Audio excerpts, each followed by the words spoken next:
It was petty, but I had a reason, and she still doesn't know it was me.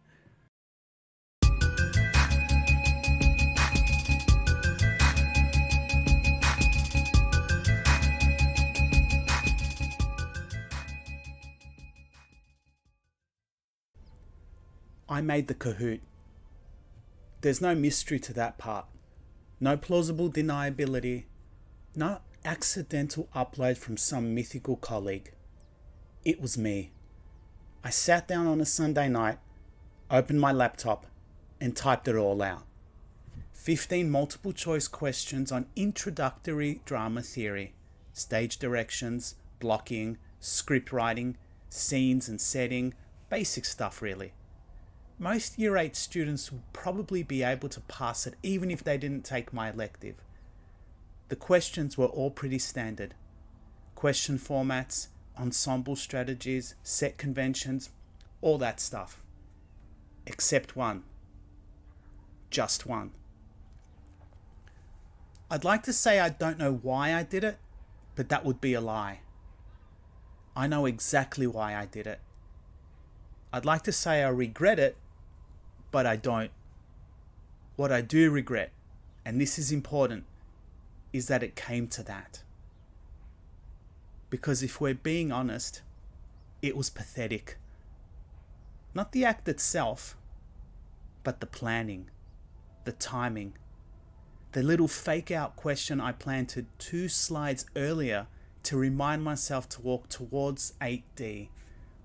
All of that, it was so calculated, so restrained, so small, that it felt almost scientific. I didn't explode. I didn't lash out.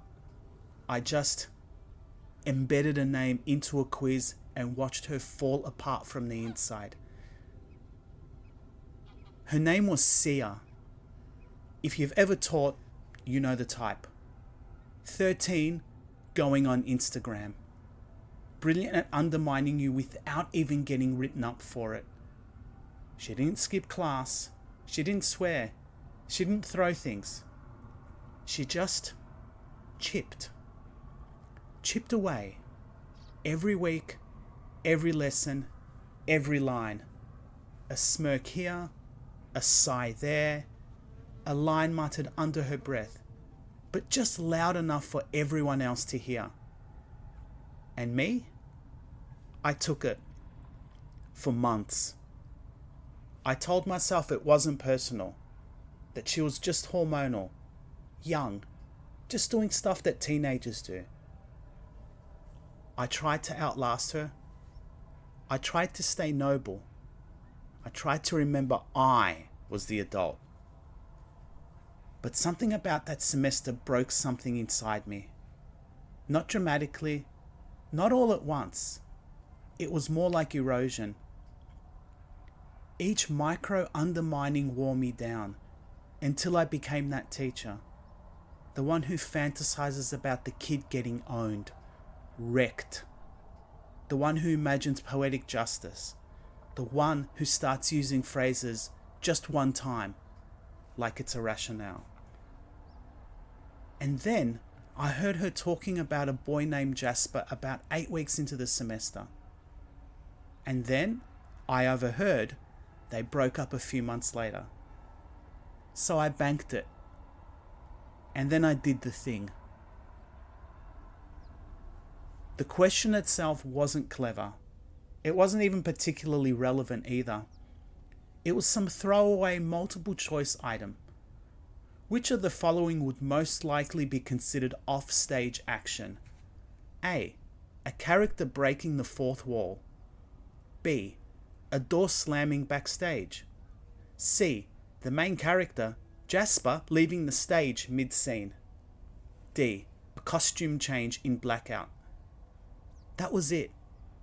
No winks, no hints, no clever anagrams.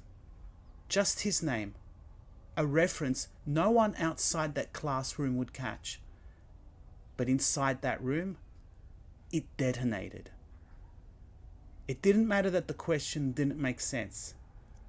It didn't matter that the answer was B. What mattered was that 22 year 8s all turned at once, faces lit up like Christmas had come early. A few gasped. One said, "No way!" And then they laughed. Not cruelly, not viciously, just in that automatic teenage pack animal way. And Sia? She froze, stiffened, and turned a shade of red I hadn't seen all term. She tried to leave. She got up out of her seat and stormed towards the door. But the vice principal, God bless her useless heart, happened to be walking past and told her to go back and sit down. It's just a quiz. So she did. She sat, and I walked past her desk, checking on some imaginary tech issue at the back of the room, just as the next question loaded. She didn't cry. Not then, but her shoulders were rounded, like the weight of something had finally landed on her. I didn't feel good. I didn't fist pump or whisper, "Got her," to myself in the storeroom.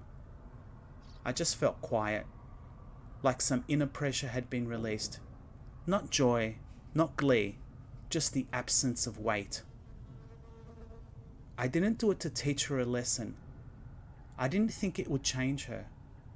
If I'm being honest, I don't think she even suspected me. I mean, she knew I made the quiz. She knew I was there. But in her mind, in that Sia world where adults are background noise and nothing we do is clever, it never crossed her mind that I'd orchestrate that moment. Even if I told her, showed her screenshots, timelines, browser history, she'd probably just say, "You're not smart enough to pull that off." And maybe she's right. At the time, I told myself it was harmless, a controlled release. Nothing cruel, nothing lasting. Just a small moment she'd forget by the end of the year. And maybe that's all it was. But later, when I replayed it, not proudly, just out of habit, I realized I didn't feel any better. I wasn't vindicated. I wasn't restored. I planned it so carefully, held back so deliberately, thinking the restraint would make it feel righteous. But it didn't. It just felt like something I did because I had nothing left. Not to hurt her, just to feel like I still existed in the room. Before you go, if you like this video, give it a thumbs up to let me know. And if you're looking for more videos like this, I've got you covered. Just click on the videos here to keep watching. See you in the next one.